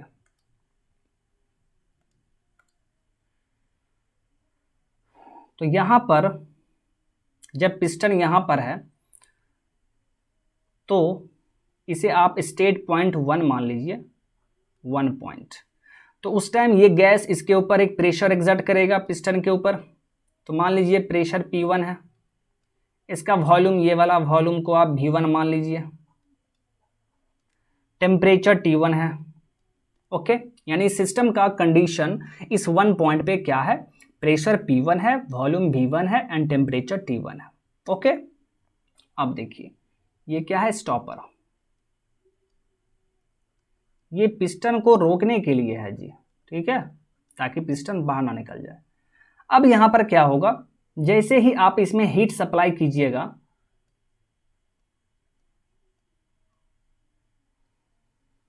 या हीट सप्लाई मत कीजिए, ठीक है, हीट सप्लाई को छोड़िए, दूसरा चीज मैं आपको दिखा दे रहा हूं,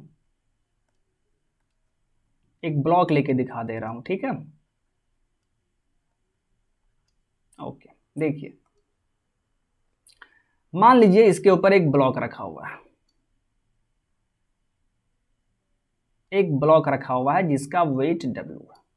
एकदम ध्यान से सुनिएगा, यानी सिस्टम इस वन पॉइंट पे इक्विलिब्रियम में है जी, इक्विलिब्रियम में है, पिस्टन यहाँ पे रुका हुआ है।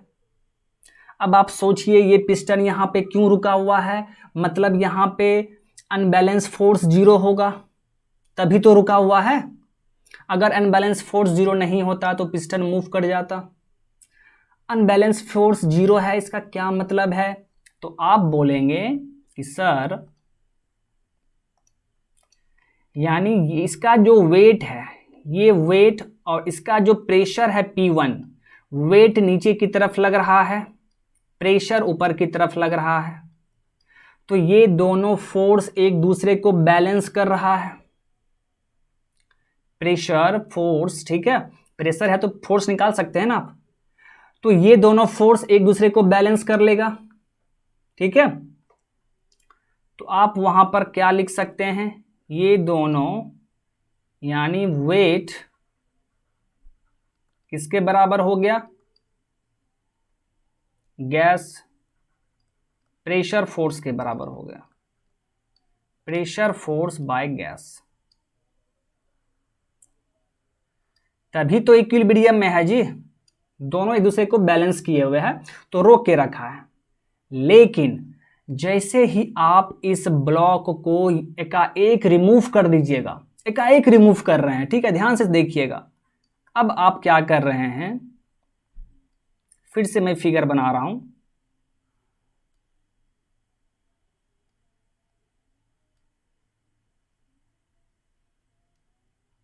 This is the stopper.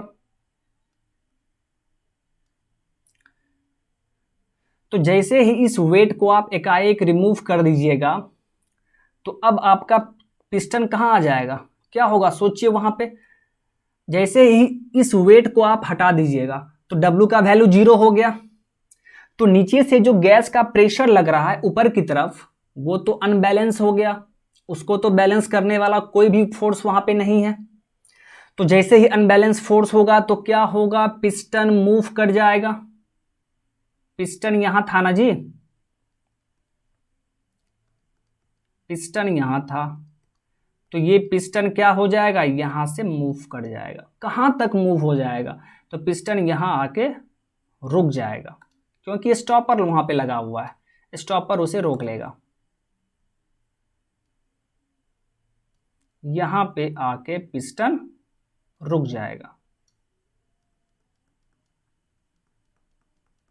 तो ये हो गया सिस्टम का कंडीशन 2, स्टेज 2। लेकिन अब ये भी इक्विलिब्रियम में है। इस टाइम मान लीजिए इसका pressure P2, volume V2, temperature T2 हो गया। अब ये भी इक्विलिब्रियम में है, वो कैसे, यहां तो प्रेशर P2 लग रहा है, प्रेशर P2 लग रहा है, तो आप पूछना चाह रहे होंगे कि सर यहां भी तो अनबैलेंस फोर्स ही लग रहा है, क्योंकि नीचे से ही सिर्फ फोर्स काम कर रहा है। तो माय डियर, क्या ऊपर से फोर्स काम नहीं कर रहा है, बिल्कुल काम कर रहा है। ये स्टॉपर भी तो एक फोर्स लगा रहा है, ये स्टॉपर पिस्टन पर डाउनवर्ड डायरेक्शन में एक फोर्स लगा रहा है, ठीक है, और ये फोर्स इस प्रेशर फोर्स को बैलेंस कर लेता है, इसीलिए पिस्टन आपका इक्विलिब्रियम में आ गया। यानी यहां पर क्या होगा, P2 किसके बराबर हो गया, तो ये बराबर हो गया pressure exerted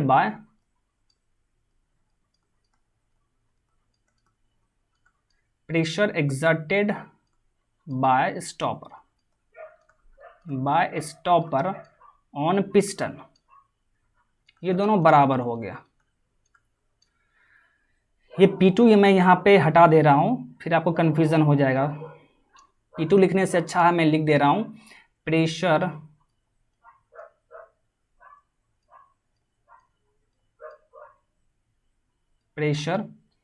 exerted by gas on piston, exerted by gas on piston, और इस प्रेशर को हम क्या बोलेंगे P2।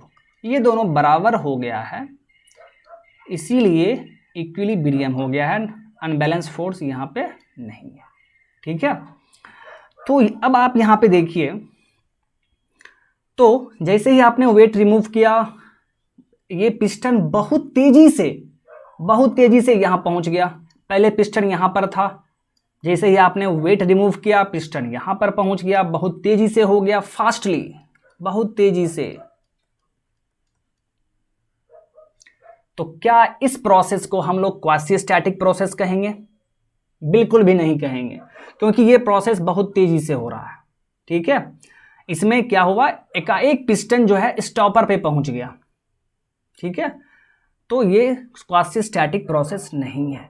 यही प्रोसेस यदि धीरे धीरे हो रहा होता, ये पिस्टन एकाएक ना जाके धीरे धीरे ऊपर की तरफ जा रहा होता, ठीक है, और लास्ट में फाइनली स्टॉपर पे जाके पहुंचता, तब हम लोग कहते कि ये प्रोसेस क्वासीस्टैटिक प्रोसेस है। लेकिन ऐसा बिल्कुल यहाँ पे नहीं हुआ। इसको जब आप डायग्राम पे दिखाना चाहेंगे, इस प्रोसेस को जब आप डायग्राम पे दिखाना चाहेंगे, ये हो गया आपका PV diagram, PV,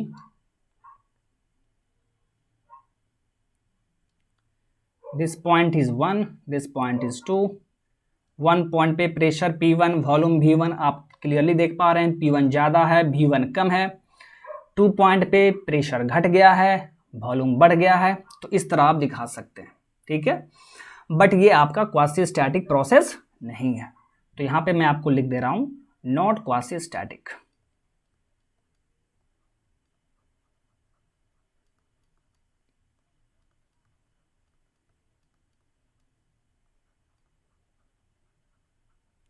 not quasistatic process. तो क्वासीस्टैटिक क्या होगा? ये तो क्वासीस्टैटिक नहीं हुआ, तो क्वासीस्टैटिक किस तरह होगा? चलिए देखते हैं, ये भी समझते हैं, बहुत ही आसान है। वही फिगर मैं फिर से यहाँ पे ड्रॉ कर रहा हूँ, बट छोटा सा फिगर ड्रॉ करूंगा।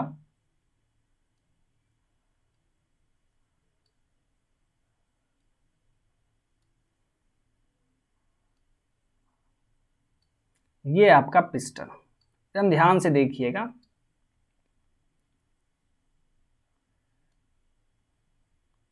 इसी तरह का 3-4 फिगर मैं बना दे रहा हूं पहले।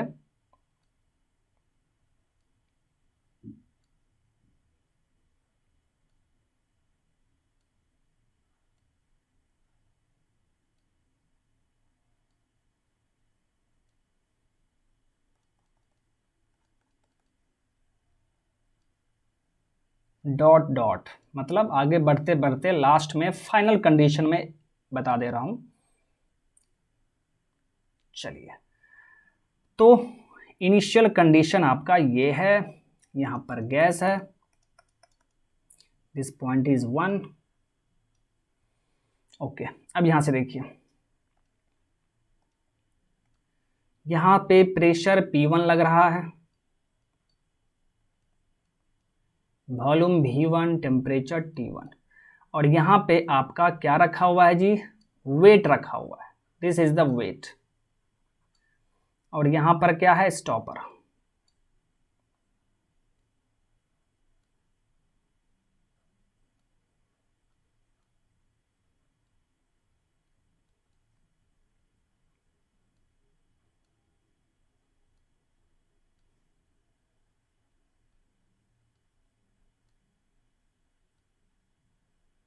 ओके, अब यहां से देखिए, अब इस वेट को मैं क्या कर रहा हूं, इस वेट को आप नंबर ऑफ पीसेज में तोड़ दीजिए। नंबर ऑफ पीसेज में, मान लीजिए आपका इच्छा है तो 10 पीस में इसको तोड़ दीजिए, मतलब 10 पीस में इसको बांट दीजिए। ठीक है, ये 1 to 10, 10 नहीं दिखा पाया मैंने, मान लीजिए ना जी, मानने में क्या है, 10 पीस। ठीक है, 10 पीस में आप इसको बांट दिए। अब मैं यहां पे क्या करूंगा, एक एक करके इस प्लेट को रिमूव करते जाऊंगा, एक एक करके। पिछला कंडीशन में क्या था, आपने पूरा का पूरा वेट को एक ही बार रिमूव कर दिया, इसीलिए प्रोसेस बहुत तेजी से हो गया। बट वो गलती मैं यहाँ पे नहीं करूँगा, यहाँ पे प्लेट को एक एक करके रिमूव करते जाऊँगा। तो फर्स्ट टाइम आप देखिए यहाँ पे इस वन कंडीशन पे ये पिस्टन आपका बैलेंस है, इक्विलिब्रियम पर है, ये इक्विलिब्रियम पर है। बैलेंस का मतलब ये रुका हुआ है, ठीक है, इक्विलिब्रियम। तो यानी ये वेट जो है वेट ऑफ 10 प्लेट, ठीक है। और ये किसके बराबर है, जितना इस 10 प्लेट का वेट होगा, ठीक है। तो वेट बाय एरिया कर देंगे आप, वेट बाय एरिया कर देंगे तो ये किसके बराबर हो गया, P1 के बराबर हो गया जी। तो बैलेंस किया हुआ है, ठीक है। अब आइए, जैसे ही एक प्लेट यहां से रिमूव करेंगे तो थोड़ा सा क्या होगा, एक्सपेंशन हो जाएगा। आप सोचिए, एक प्लेट आप यहां से रिमूव कर रहे हैं तो ऊपर में 9 प्लेट बचा, लेकिन नीचे प्रेशर तो P1 था, ये P1 W10/A के बराबर था। 10 प्लेट का जो वेट था उसके फोर्स के, उसके प्रेशर के बराबर था, लेकिन एक प्लेट आपने रिमूव कर दिया तो उसका वैल्यू थोड़ा घट गया। नीचे वाले फोर्स का वैल्यू थोड़ा घट गया, ऊपर वाले फोर्स का वैल्यू थोड़ा ज़्यादा है, प्रेशर ज़्यादा है, तो पिस्टन क्या होगा, थोड़ा ऊपर की तरफ चला जाएगा। तो पिस्टन देखिए हल्का ऊपर चला जाएगा, हल्का ऊपर चला गया पिस्टन। ये वॉल्यूम हो गया V2, ये वॉल्यूम है V1।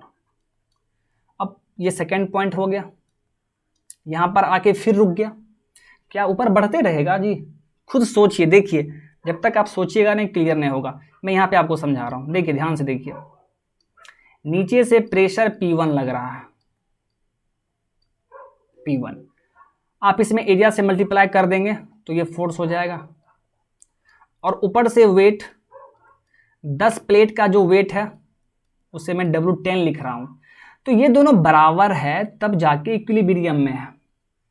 अब जैसे ही आप यहाँ पर से एक प्लेट हटा देंगे जी, तो वेट कम हो गया थोड़ा, यानी नीचे की तरफ जो फोर्स लग रहा है उसका वैल्यू थोड़ा कम हो गया, और ऊपर की तरफ जो लग रहा था प्रेशर वो ज़्यादा हो गया।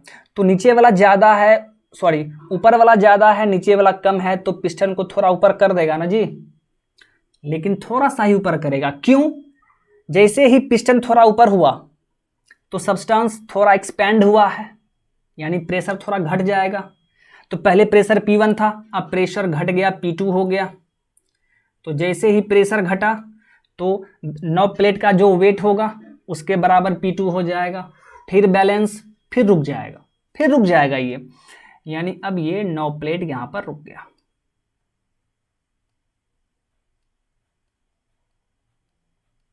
वन टू 9 ये रुका हुआ है, ठीक है। फिर ये इक्विलिब्रियम में है। फिर उसी तरह आप एक प्लेट और रिमूव कर दीजिए तो क्या होगा, फिर थोड़ा सा एक्सपेंशन होगा।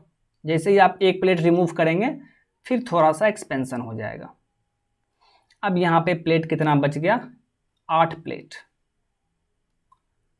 तो उस टाइम देखिए वॉल्यूम क्या हो गया, V3, प्रेशर P3, T3। ये थर्ड स्टेट पॉइंट हो गया, ये भी इक्विलिब्रियम में है। फिर जाके रुक गया उस पॉइंट पर, रुक गया। फिर एक प्लेट आप रिमूव करेंगे तो ये चलता रहेगा। और लास्ट में क्या होगा, लास्ट कंडीशन पे क्या होगा जी, जब आप 10वां प्लेट रिमूव कर देंगे, लास्ट प्लेट आप रिमूव करेंगे तो जाके आपका पिस्टन यहाँ पर हो जाएगा, और आपका ये क्या हो जाएगा, P10 हो जाएगा ना, P10।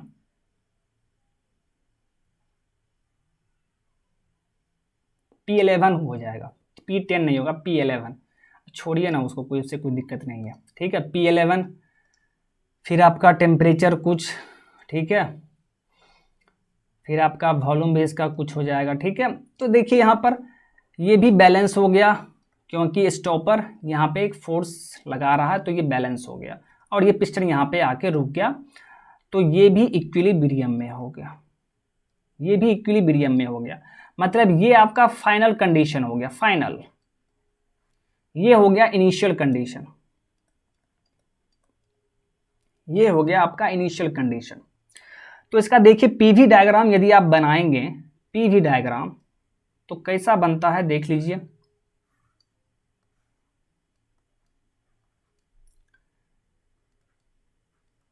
तो पहले मैं डायग्राम बना दे रहा हूं, उसके बाद सारा पॉइंट दिखा दूंगा, क्योंकि पॉइंट के बाद फिर मिलाना थोड़ा मुश्किल हो जाता है। देखिए ये इनिशियल पॉइंट, ये आपका फाइनल पॉइंट, जिसे आप 1 2 मान सकते हैं, ठीक है, आप 1 2 मान सकते हैं। अब यहां पर देखिए जब आपका इनिशियल पॉइंट है, इसे आप 1 ही मान लीजिए, इसे आप 11th मान रहे हैं, ठीक है, मान लीजिए। तो 1 पॉइंट पे देखिए प्रेशर P1, वॉल्यूम V1 यहां पर। फिर सेकेंड वाले के लिए एक प्लेट रिमूव किए तो ये पॉइंट मिलेगा, प्रेशर थोड़ा घटेगा, वॉल्यूम बढ़ेगा। फिर ये पॉइंट मिलेगा, फिर प्रेशर घटेगा, वॉल्यूम बढ़ेगा। वही चीज़ हो रहा है ना, देखते जाइए आप, प्रेशर घटते जा रहा है, वॉल्यूम बढ़ते जा रहा है। तो ये सभी पॉइंट मिल गया हमें। और ये सभी किस तरह का पॉइंट है, अब आप पॉइंट गिनिएगा नहीं, ठीक है, मैं पॉइंट गिन के नहीं दे रहा हूं, बस समझा रहा हूं आपको। तो ये सभी जो पॉइंट है, ये सभी पॉइंट क्या है जी, आप बोलेंगे सर इक्विलिब्रियम पॉइंट है। बिल्कुल जी, बिल्कुल, ये सभी point equilibrium point, equilibrium points. मतलब इस सभी पॉइंट पे सिस्टम क्या है, इक्विलिब्रियम में है। इक्विलिब्रियम का मतलब क्या है, ठीक है, कि वो रेस्ट में है। ओके, तो आप देख पा रहे हैं कि ये प्रोसेस जो है ये बहुत धीरे धीरे हो रहा है, बहुत धीरे धीरे हो रहा है। इतना धीरे धीरे हो रहा है कि ये आपको ऐसा फील होगा कि ये लगभग रुका हुआ है, ठीक है। तो इसीलिए माय डियर इस प्रोसेस को हम लोग क्वासी स्टैटिक प्रोसेस कहते हैं, ठीक है। पिछला वाला जो मैंने एग्जांपल लिया था वो क्वासी स्टैटिक नहीं था।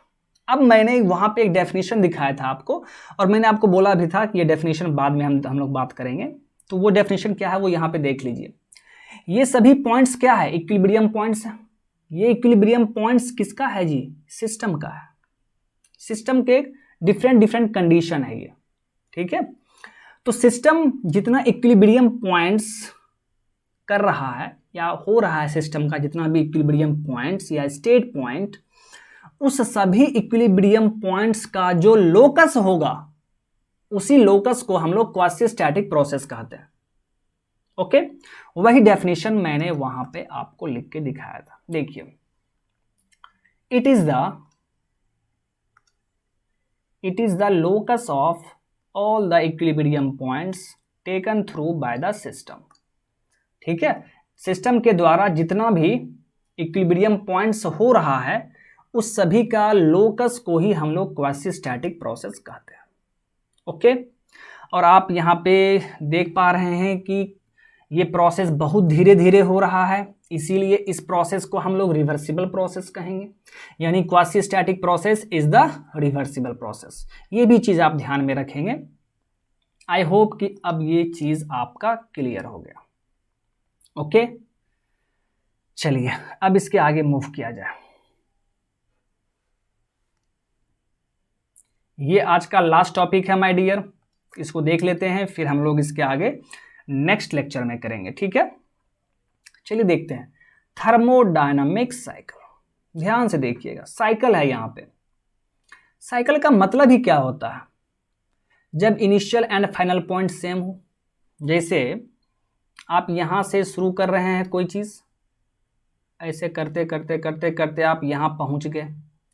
इनिशियल पॉइंट यहाँ था, इनिशियल पॉइंट से आपने शुरू किया और वापस आप इसी पॉइंट पे आ गए, मतलब फाइनल पॉइंट भी वही है। तो आप क्या बोलेंगे कि सर मैंने एक साइकिल कंप्लीट कर लिया है, यही आप करते हैं ना। तो थर्मोडायनामिक साइकिल में भी यही चीज़ होता है। ऐसा सिस्टम, ठीक है, सिस्टम का मान लीजिए स्टेट पॉइंट चेंज होता है ना। तो मान लीजिए कोई सिस्टम है,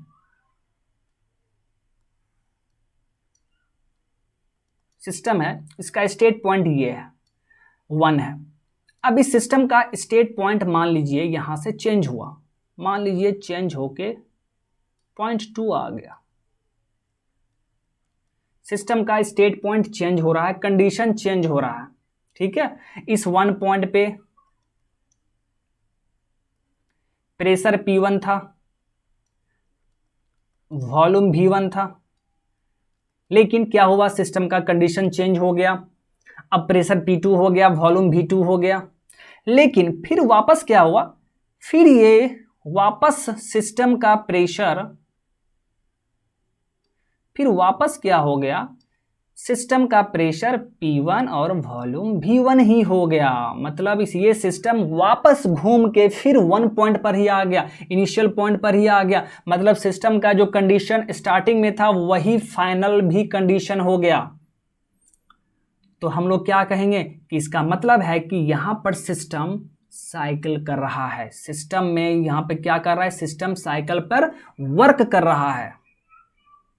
समझ में आ गया। सिस्टम का जो इनिशियल कंडीशन था वहां से चेंज हुआ, कुछ और कंडीशन उसका हो गया, फिर आप क्या देख रहे हैं, कुछ देर के बाद फिर उसका वापस वही कंडीशन आ जा रहा है, ठीक है, वही कंडीशन आ जा रहा है। इसका मतलब इनिशियल और फाइनल पॉइंट सेम हो गया। तो आप क्या कहेंगे कि सिस्टम साइकिल पे काम कर रहा है, ठीक है। इसे ही हम लोग थर्मोडायनामिक साइकिल कहते हैं। ओके, चलिए, और यहां पे जो आप फिगर देख रहे हैं इसके लिए ये इनिशियल पॉइंट और फाइनल पॉइंट भी, और इस साइकिल को हम लोग क्या कहते हैं, इसे हम लोग कहेंगे two process cycle, two process cycle. Okay, अब एक चीज आपको और दिखाते हैं।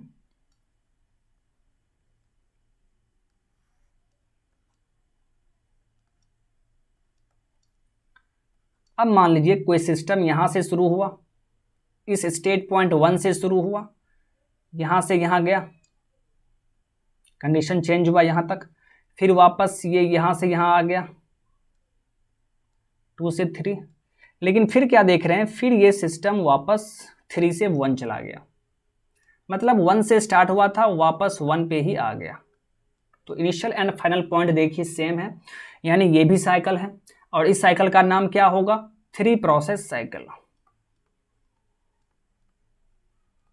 3 प्रोसेस साइकिल। ओके, अब देखिए एक और दिखा देते हैं आपको, 4 प्रोसेस साइकिल।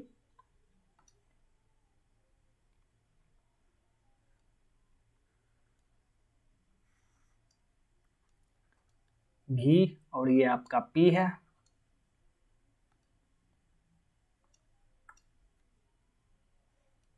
ये मान लीजिए सिस्टम का कंडीशन 1 2, सिस्टम 1 से 2 गया, फिर 2 से 3, फिर वापस 3 से 4 आ गया, और ये 4 से फिर लास्ट में 1 आ गया। तो आप यहां भी देख रहे हैं initial and final point same है।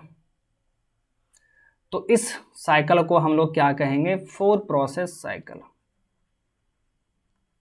4 प्रोसेस साइकिल, ठीक है। तो थर्मोडायनामिक साइकिल आपको अच्छे से समझ में आ गया होगा। अब यहां पे एक इंपॉर्टेंट पॉइंट है माय डियर, और वो इंपॉर्टेंट पॉइंट क्या है आप यहां पर देखिए, मैंने आपको यहां पे लिख दिया है, काफी इंपॉर्टेंट पॉइंट है। For a cycle change in property is 0। बहुत ही इंपॉर्टेंट पॉइंट है ये। इस पॉइंट से गेट हो या ईएसई हो या एसएससी जेई हो, हर एक एग्जाम में क्वेश्चन पूछा गया हुआ है। आप देखिएगा, मैं जब क्वेश्चन करवाऊंगा तो इस टॉपिक से, इस पोर्शन से काफी क्वेश्चन पूछा गया है। क्या कह रहा है, for a cycle change in property is 0। अब इसका क्या मतलब है, चलिए देखते हैं। देखिए,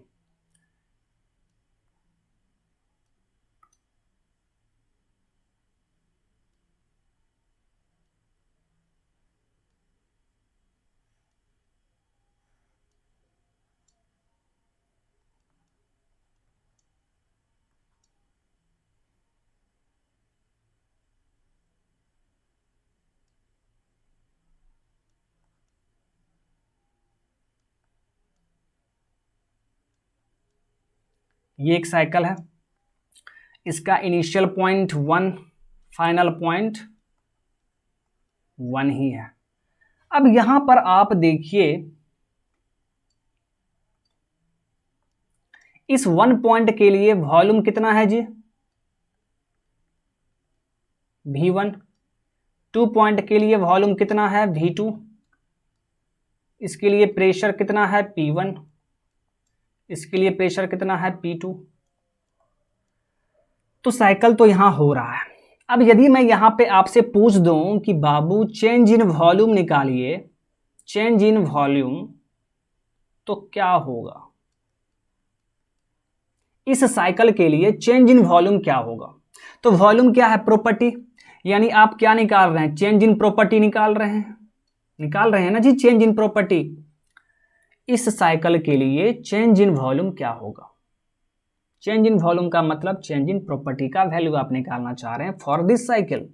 तो क्या होगा, किसी भी चीज का यदि आप चेंज निकालते हैं, ये पहले भी आपको मैंने बताया है, यदि एक ही सिर्फ प्रोसेस होता 1 2,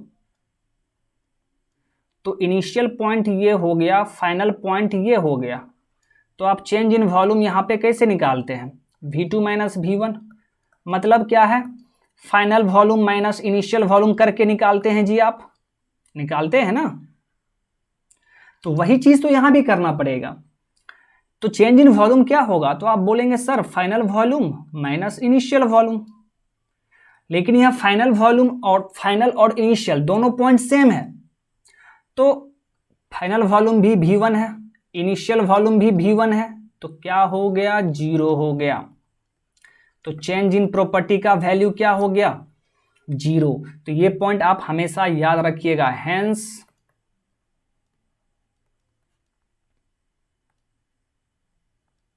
Hence for a cycle change in property is always 0, change in property is always 0। तो ये आप याद रखेंगे, ठीक है, काफी इंपॉर्टेंट पॉइंट। तो ये था माय डियर थर्मोडायनामिक साइकिल, ठीक है। तो आज का वीडियो लेक्चर हम लोग यहीं पे स्टॉप करते हैं। कल के हम लोग लेक्चर में क्या करेंगे, नेक्स्ट लेक्चर में मैं आपको Gibbs phase rule, zeroth law of thermodynamics, thermometer, तो ये सभी मैं आपको बताऊंगा, ठीक है। तो आप लोग बस अच्छे से पढ़ाई कीजिए और जितना हो सके आप वीडियो को शेयर कीजिए अपने फ्रेंड्स में, ठीक है। तो अब नेक्स्ट वीडियो में मिलते हैं। Thank you, bye bye.